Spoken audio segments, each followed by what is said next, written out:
At 28, and you're still glued to that imaginary code? My dad sneered, clinking his beer can with Uncle Frank's. Swear to God, James, when are you going to step out of your little bubble and get a real job? The backyard echoed with laughter. The old oak tree stood silent, as if it had witnessed this scene one too many times. I took a sip of warm beer, my eyes flicking to the shiny Rolex on my brother-in-law Mark's wrist. He worked at a luxury car dealership in town. He gave me that same look as always, part pity, part smugness. A glance that said it all. Told you so. I didn't respond. I never did. For the past 6 years, I had been grinding away in a one-bedroom apartment in North Austin, building a platform no one in my family cared to understand, some even found laughable. A decentralized integration protocol based on a new consensus algorithm. To them, it might as well have been Martian. Anyway, my dad dropped his voice, just enough for me to hear. Mark says his place is hiring. Good benefits beats burying yourself in that fantasy stuff. I nodded, not in agreement, but out of habit.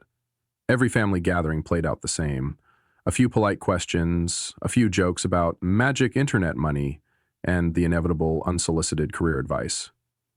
Usually from my dad, who spent nearly 40 years as a mechanic and believed that success had to be something you could touch, like a steel part he'd welded or a car he'd fixed. As former top student in high school programming, later awarded a partial scholarship in computer science at the University of Texas, had taken a sharp turn. I dropped out in my junior year, back when everything still seemed on track, all because of one fateful night when I read a white paper on decentralized systems and saw the future of a whole generation. My dad called it youthful stupidity. My mom cried, my younger sister Rachel tried to defend me at first during family dinners, but by year 2, when nothing had turned into money, she gave up too. You had that offer from Dell, remember? My dad had once snapped. Your grandfather broke his back at the factory so his grandkids could wear shirts and ties to an office. I had tried to explain that blockchain was more than just crypto, that it could revolutionize data systems, cut out middlemen, make financial transactions faster and cheaper. But after a few minutes, their eyes would glaze over and drift somewhere else, far, far away. So I stopped explaining. I kept living in my rundown apartment, where the heater in winter howled like a jet engine and the summers were unbearable without the window open. I ate frozen pizza, drank cheap coffee, and coded from 6 a.m. until nearly midnight. My friends got married, bought homes, posted beach photos. Me? I sat alone, hammering out lines of code, squashing bugs, building something no one around me believed had value. They saw a broke, stubborn man-child. I saw a blueprint of the future, and I didn't need them to understand it. I wrote my first line of code the summer I turned 14. My mom, recently furloughed from the community library, still managed to buy me a used Dell laptop with a scratched screen and a hard drive that croaked like a frog. "If you love it," she said, "I'll find a way." I never forgot that moment. The laptop ran Windows XP and would randomly shut off, but I loved it like people love their first car. Ugly, clunky, but full of freedom. I installed a free IDE and started learning Python from blurry YouTube tutorials. At first, I coded a script to print my name, then tic-tac to tick-tick, then an auto-messaging bot. I didn't go out much. While the neighborhood kids hit the baseball field or went camping, I waited for nightfall to dive back into that glowing blue screen. My dad thought it was nonsense. "You sit inside all day like a mushroom, you're gonna rot like wet firewood," he barked once after dinner. My mom defended me. "He's learning, not playing." But even she didn't understand what I was learning. I grew up in a house where success meant good grades and a 9 to 5. Anything outside that template was a red flag. At 18, I received a partial scholarship to the University of Texas, majoring in computer science. The family celebrated like I got accepted to NASA. My dad shook my hand for the first time in years. My mom called every relative. "James is going to college." I left for Austin with that old laptop, upgraded with more RAM, and one instruction: do the right thing. But in junior year, the right thing suddenly shifted. I remember that night vividly. 2 a.m. in our cramped dorm room, while my roommate snored away. I had just finished reading a research paper on blockchain and its potential to overhaul the global financial ecosystem. I couldn't sleep. My mind spun with possibilities. If I could build a system with no banks, no middlemen, just trust in code, what would that world look like? I dropped out 2 weeks later. I didn't tell anyone beforehand. I just sent a short email to my advisor and left the dorm with 2 suitcases and a laptop that now rattled on boot. When I called home, my dad thought I was joking. Dropped out? Are you out of your mind? Do you know what we gave up so you could get this shot? My mom cried on the phone. Rachel whispered, "You're ruining everything." I understood their reaction. I was scared too, but not as scared as I was excited. I had just started writing the foundation for a brand new consensus protocol, one no one asked for, but I believed the world needed. I rented a cheap apartment in East Austin where stray bullets weren't unheard of. I ate ramen so often I forgot what real vegetables tasted like. By day, I waited tables at a cafe to pay rent. By night, I coded under the glow of a laptop and a wall mount flashlight. I had no friends. I didn't seek support. Every time Rachel texted, "Come home," I looked at the code I'd just debugged and whispered, "Not yet." Once, my dad sent an email with just one line, "Mark can get you a tech job, last chance." I didn't reply. All I needed then was time and belief. In a notebook, I wrote a line I made up. "If you want to see the sunrise, you've got to make it through the night." 3 years later, the first light finally flickered. My prototype ran stable on a decentralized environment. No one in my family knew. To them, I was still the broke 25-year-old eating dry noodles and wasting his future on imaginary money. I had nothing to prove, but I was closer than ever to proving it. I'd fall asleep on the keyboard and wake up with key imprints on my face. It happened so often, I realized I coded best half asleep. My schedule wasn't planned. It bent to bugs, experiments, and midnight ideas. Some weeks I worked 18 hours a day, leaving the desk only for ramen or bathroom breaks. The wall clock meant nothing. I measured time by how often I had to reboil water after getting too deep in debugging and forgetting my noodles.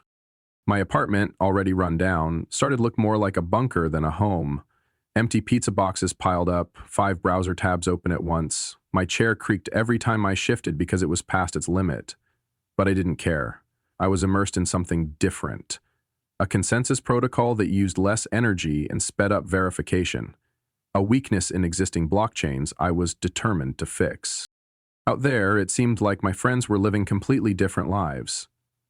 Sean, my old college classmate, had just bought a 2-story house in Plano with a garage big enough for 2 cars.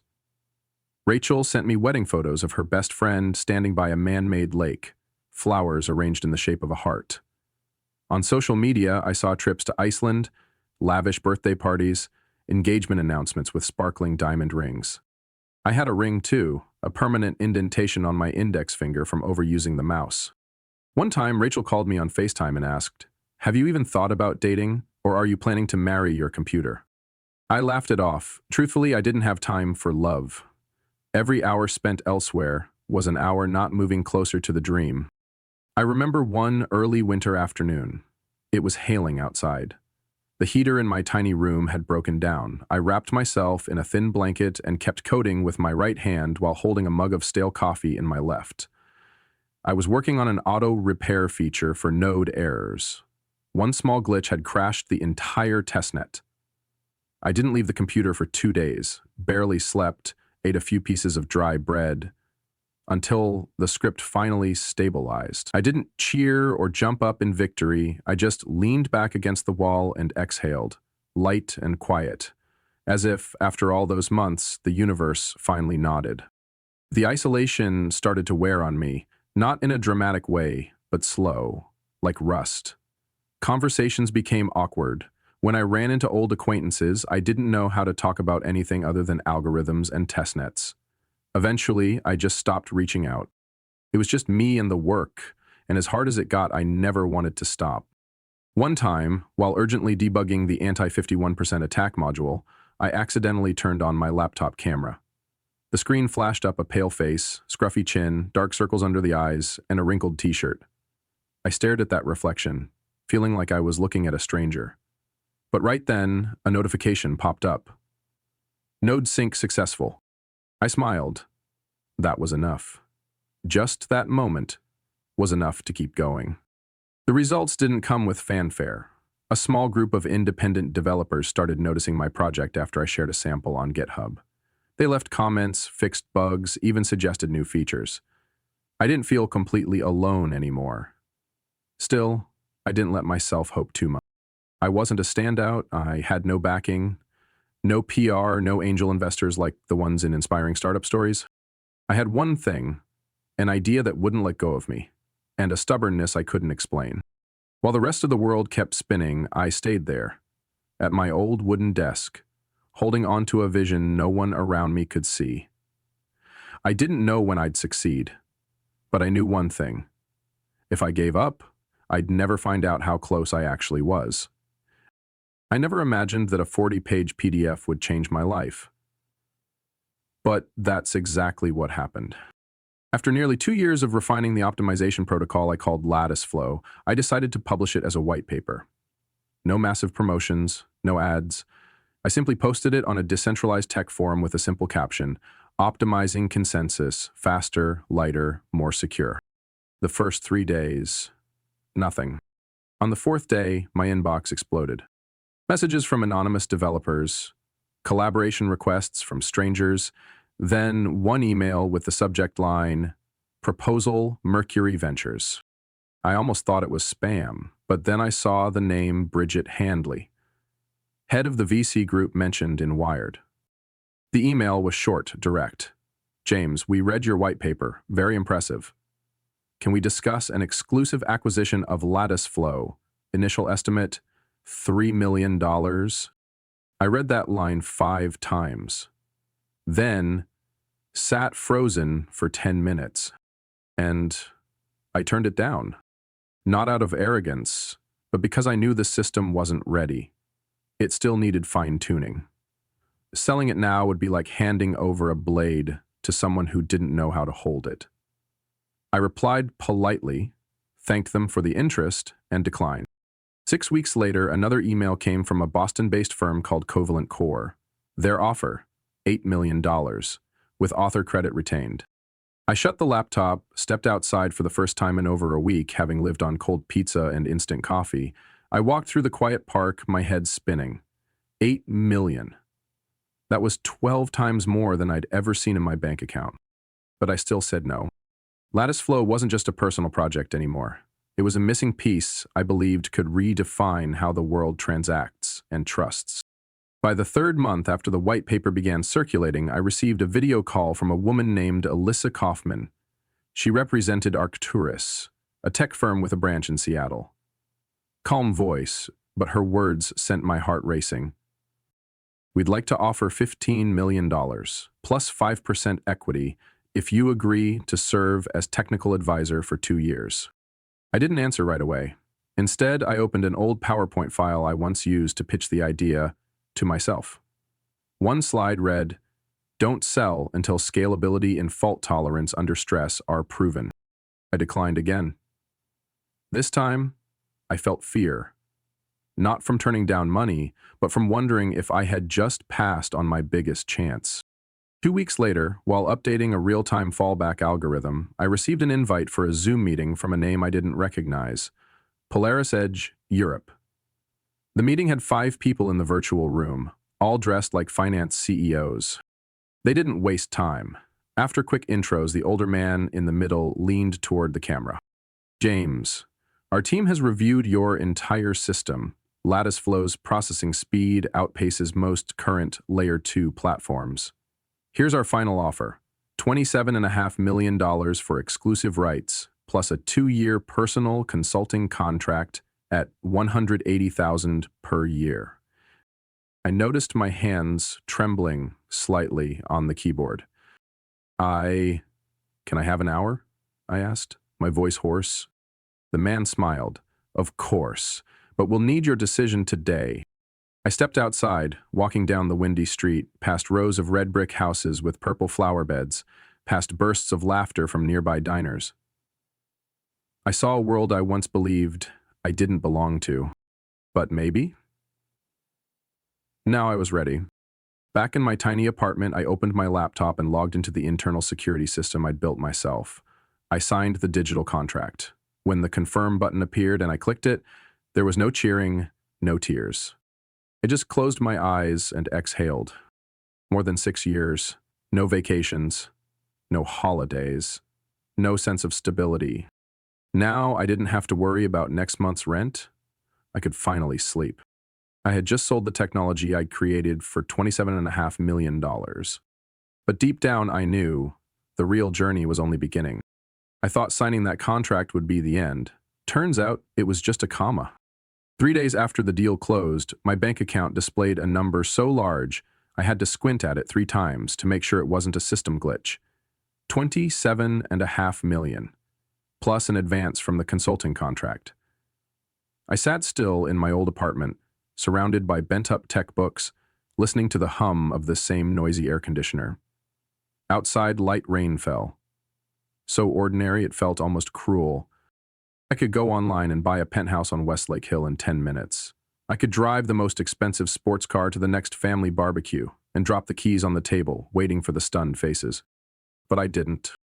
I wasn't looking for revenge. I wanted redemption. Not through explanations, but through action. I started with a new business trust account. I called it the Nash Foundation, named after the math professor who first sparked my obsession with logic models. I hired a financial advisor named Clara, a woman from Louisiana who used to manage charity funds for oil corporations. When I told her I wanted to help my family without them knowing it was me, she asked one question: "How far do you want to go?" "All the way," I said. First, my dad's medical record. Rachel once told me he had severe hip degeneration, but refused surgery because insurance wouldn't cover enough. I reached out to a nonprofit hospital group in Houston and made a $250,000 donation to their community surgery program. 3 weeks later, the hospital called my dad to say he'd been selected for priority assistance. He didn't believe it. My mom said he thought it was a paperwork error. I said nothing, just texted Rachel. "Heard Dad's getting surgery? Hope he's okay." Then came Ava, Rachel's 8-year-old daughter. She had an underbite, and the dentist had said braces were urgent. But the cost was too high. I created a scholarship under the name of a late local teacher, offered specifically to students at Ava's school in need of emergency orthodontics. Ava got selected. Rachel called me, half laughing, half crying, "Can you believe it? One spot in the whole school. And Ava got it." "That's awesome," I replied calmly. I also knew my grandfather, Mom's dad, had been fighting to keep the old farm near Round Rock. Property taxes were climbing and harvests were worse each year. He'd already sold off half the land to pay debts, and the rest was at risk. I found an environmental company that buys land for restoration and quietly bought out the tax debt, delivering a debt release certificate under the label Traditional Agriculture Land Grant. When he called my mom, voice shaking with joy, I was sitting in my regular cafe pretending to read the news. The toughest case was Mark, my brother-in-law. He used to be a sales team lead at a luxury car dealership but got laid off during restructuring. His pride kept him from asking for help. I couldn't send money directly without raising red flags, so I reached out to an old friend who had started a small electric car showroom chain. I invested $300,000 through Clara's fund with one condition: hire Mark if he qualified. A month later, Rachel called, excited. "You won't believe it, Mark just got hired as a manager at a brand new EV dealership. They said they loved his interview and thought his resume was top-notch." I just smiled. He deserves it. One by one, piece by piece, I started putting the broken parts of my family's life back together. Quietly, like a map maker mending torn parchment. No one suspected me. To them, it was just a string of strange, lucky breaks. But I felt peace every time I saw one more quiet light glowing in what used to be shadows of doubt and pressure. Then, like all well-kept secrets, cracks began to show. One night, Rachel texted me just before midnight. "James, are you hiding something? Mark says there's something off going on." I stared at the screen, feeling my heart slow down. This story wouldn't stay buried much longer. Rachel didn't usually text that late. So when my phone lit up with, "Are you hiding something?" I knew the pieces I had arranged so carefully were starting to shift. I didn't reply right away. Her next message arrived within a minute. "Mark says something doesn't feel natural. Everything's turning around too fast." I set the phone down and rubbed my forehead. They were beginning to suspect. Not certainty, just intuition, that familiar pull family members always seem to have. 2 days later, I went to visit home. Mom had baked the almond cake I used to love as a kid. The smell of butter filled the kitchen like everything was still normal. Dad sat on the porch, his leg still bandaged from surgery but healing well. Rachel was busy making tea, and Ava zipped around the living room with her shiny new braces. Mark, though, was unusually quiet. When Mom left the table to get more water, he suddenly leaned over to me and whispered, "Don't you think all this is a little weird?" I raised an eyebrow. "What do you mean?" "I mean," he said, not angry but clearly serious, "a string of opportunities just landing on this family. Free surgery for your dad, a scholarship for Ava, a job offer from a company I'd never heard of, the farm magically debt-free, all of it in under 3 months." I didn't say anything. Mark tapped his fingers on the table, staring like he was trying to see through frosted glass. "You know something, don't you?" he asked directly. Or more accurately, "You're behind it, aren't you?" I gave a faint smile, the kind built like a brick wall. "You're saying I'm some kind of secret fairy godfather?"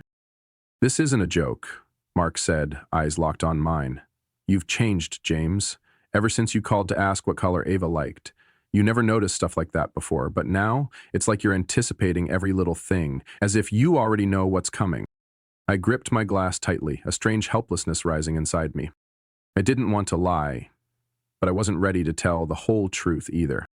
"Mark," I said slowly, "let's say I did have some money.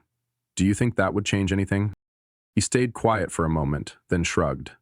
"Maybe nothing. Maybe everything?" That evening, Rachel walked me to my car. She didn't say anything at first, just stood quietly under the porch light, her hand holding the sleeve of her sweater. Finally, she spoke. "If you really are helping everyone, just tell me. I'll keep it between us." I looked at her. In Rachel's eyes was something rare. Sincerity. No curiosity, no judgment, just family. I nearly said it. I wanted to nod. But then I thought about Dad, the man who once said I was wasting my life chasing digital fantasies. I thought about the limp handshakes, the hollow encouragements, the way he used to look through me like I wasn't even there. I wasn't doing this to be thanked. So they were doing it so they wouldn't have to worry anymore. "It's nothing, Rachel," I said quietly. "Maybe things are just finally looking a little brighter." She nodded, even though I knew she didn't believe me. But she didn't press. The next week, Mark texted, "You ever heard of something called the Nash Foundation? They just funded the new playground at Ava's school." I smiled and turned off my phone. I didn't need anyone patting me on the back saying, "Thank you." I just needed to know that even if someone suspected, no one had seen the whole picture. I was never good at explaining how I felt, especially not when it came to admitting I needed someone to help me do something good. But one Tuesday evening, sitting alone in my regular cafe on South Congress, I called Rachel. "I want to see you, in person, no video calls." She was silent for a moment, then agreed. We met the next afternoon at a small shop near Ava's school. Rachel walked in looking like any busy mom. Dark circles under her eyes from sleepless nights. Sweater slightly wrinkled from rushing out of her accounting class. She sat down and eyed me cautiously. "The last time you asked me out for coffee was when I got into college. What's going on?" I slid a folder across the table. Heavy paper, neatly bound, stamped by a law office in Houston. She opened it, skimmed a few pages, then froze.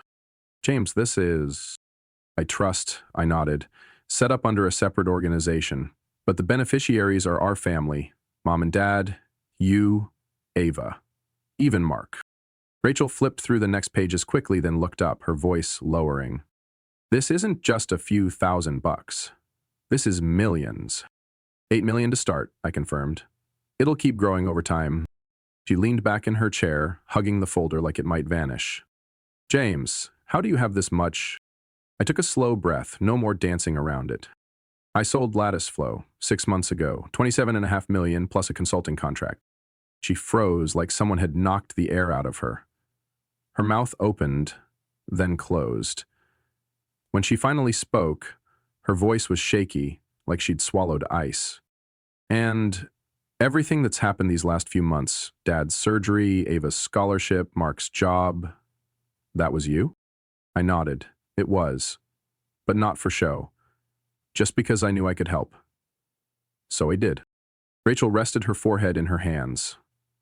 After a moment, she looked at me. A mix of pride, shock, and sadness in her eyes. So why didn't you say anything? Because I didn't want anyone to think I was trying to prove a point about the years they didn't believe in me. I didn't do it for applause. Then why tell me? I paused for a moment. Because you were the first one who ever believed in me. Even just a little. And because things are getting complicated now. I need you to help me guide the way. Rachel let out a soft laugh, then nodded. Okay, so where do we start? We didn't tear the walls down all at once. We peeled them back slowly. Rachel started bringing up cryptocurrency more during family dinners. She'd talk about an article she read about a young man developing technology to protect bank data. When Dad looked puzzled, she'd glance at me and ask, James, can blockchain really do that? I'd shrug and give a simple answer, avoiding jargon, kind of like a digital ledger. It can't be changed without agreement from the whole network. Dad listened, then nodded, like he still didn't fully get it, but at least felt like I was doing something more practical than just daydreaming in front of a screen. Mom began asking more questions. One day, she secretly texted me. Is blockchain that thing Tesla uses? I laughed and texted back, not really, but I promise I'll explain it if you're willing to listen closely. We held a family meeting under the pretense of discussing Grandpa's ranch. I hired a financial advisor to talk about asset management, trusts, and sustainable wealth transfer strategies. She never mentioned my name, but every word, every concept pointed back to the fund I'd set up. Everyone seemed to listen more intently. Mark didn't challenge anything this time. My dad stayed silent throughout the presentation, but afterward, as I stood up to leave, he gently patted my shoulder. You know, not everyone can think that far ahead. I nodded quietly. The plan wasn't complete yet, but for the first time in years, I felt a crack in the wall between me and my family, just enough for the light to get through. And this time, I wasn't hiding anymore. Rachel was the first to bring up the idea. Ava's school is hosting Career Day, she said, pouring coffee and glancing over her shoulder at me. They're inviting parents and relatives to come share what they do. I signed you up. I raised an eyebrow. You did what? I signed you up, she repeated, like it was obvious. You don't have to say anything big, just tell your story, what you've been through, so Ava can be proud. And, her voice softened, so Mom and Dad can understand. I said nothing, partly out of surprise, mostly because I knew she was right. That morning, I wore a plain button-down shirt, no tie, no blazer. I wanted to show up as myself, not a CEO, not a tech advisor, just James Carrington, the guy who spent 6 years in a cramped apartment, turning an idea no one believed in into reality. Ava's classroom was at the end of the second-floor hallway. The tiny desks were arranged in a circle. Crayon drawings and colorful banners filled the walls. Kids whispered to each other. Parents sat scattered among them, some holding printed handouts or models. I brought nothing but a USB drive. Rachel was already seated with my parents. Mark was there too, sitting behind Ava. When I walked in, Ava waved wildly, Uncle James, over here. I smiled, nodded to the class, and plugged in my USB. No flashy slides. Just one title, How a Crazy Idea Became a Real Job. I began. 6 years ago, I lived in a one-bedroom apartment, ate instant noodles almost every day, and wrote code no one could understand. My family thought I was wasting time. My friends had houses and cars, and I was still typing away at 3 a.m. I looked around. The kids were fidgeting, but the adults were tuned in. My job was building a blockchain protocol, Sounds complicated, right? Imagine a notebook where no one can cheat, no one can alter the entries, and everyone has to agree before anything is added. I created a version that's faster, cheaper, and more secure. There were faint murmurs in the back. I kept going. A year ago, a European company offered to buy the entire system I built. We settled on a final price of $27.5 million. Then, through a consulting agreement, the income kept growing. As of now, that number has passed 42 million. A stunned silence swept through the classroom. I glanced at the front row. Ava's mouth hung open, her eyes wide as marbles. Mark exhaled sharply. My mom covered her mouth. And my dad? He looked at me like he was seeing me for the very first time. But money isn't the most important thing, I said, lowering my voice. What matters is that I didn't give up, even when no one believed in me. And I don't blame them for doubting. No one is obligated to understand dreams that haven't taken shape yet. I ended the talk by announcing a new grant I'd created under Ava's name, a technology scholarship program for the school, ensuring every student could access computers and coding classes if they wanted to. As I stepped down, the room was still silent. Ava was the first to jump up and run to hug me. I knew you were awesome, she shouted. I always knew. Behind her, my dad stood. He moved a little slower after his surgery, but his eyes were bright and clear. James, he began, stepping forward. Why didn't you say anything?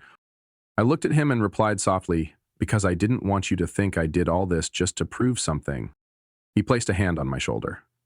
No. You did something none of us ever dared to dream. Not for money, but because you believed in yourself. I smiled. It was the first time I'd seen tears in his eyes. Mark shook my hand as we walked out of the classroom. I guess, he said, your weird little internet isn't so bad after all. I chuckled. Still the internet, just used the right way. That night, during a small family gathering, my mom asked, tomorrow, will you teach me how to buy Bitcoin?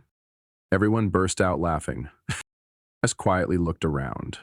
They were still my family, but this time, they didn't see me as the daydreamer named James. They saw the guy who made the impossible real. 2 weeks after Ava's school event, we all sat together on the porch of my parents' new home, a modest single-story house by the pines, peaceful enough for my dad to recover without climbing stairs every day. I held the title through the trust. But this time, they knew it. No more silence, no more dodging. Everyone knew the truth, and instead of distance or doubt, they drew closer. My mom changed the most. Once someone who used her phone only for calls and texts, she now could open her e-wallet, read blockchain news, and even use a cold wallet. Don't laugh, she told me as I guided her. I'm not buying Dogecoin. I want to understand it for real. But my dad surprised me the most. One night, he knocked on the door of my old apartment. I hadn't moved out. He held a notebook full of pencil scribbles. Mind taking a look? He asked. I signed up for a senior tech class downtown, but the blockchain part, still tricky. I looked at him, my chest tightening. Of course, Dad. He sat there for nearly 2 hours, asking questions that weren't silly at all. He jotted down every concept, every term, and then said, it's been a long time since I learned anything new, but seeing what you've done, maybe my brain's not all rusted out just yet. Rachel finally did something I knew she'd wanted for a long time. She left her high-stress accounting job and started her own practice. I funded a small office in Round Rock under her name. She flat out refused at first, but after I sent a long email stressing this was an investment, not charity, she agreed. You're investing in me? She half-joked. Exactly, I nodded. And the return is your smile every day. She kicked me under the table and laughed out loud. Mark, the one who had doubted me the most, became the family's biggest motivator. He still worked at the EV showroom, but after hours he enrolled in an online coding course. I once teased him, switching careers?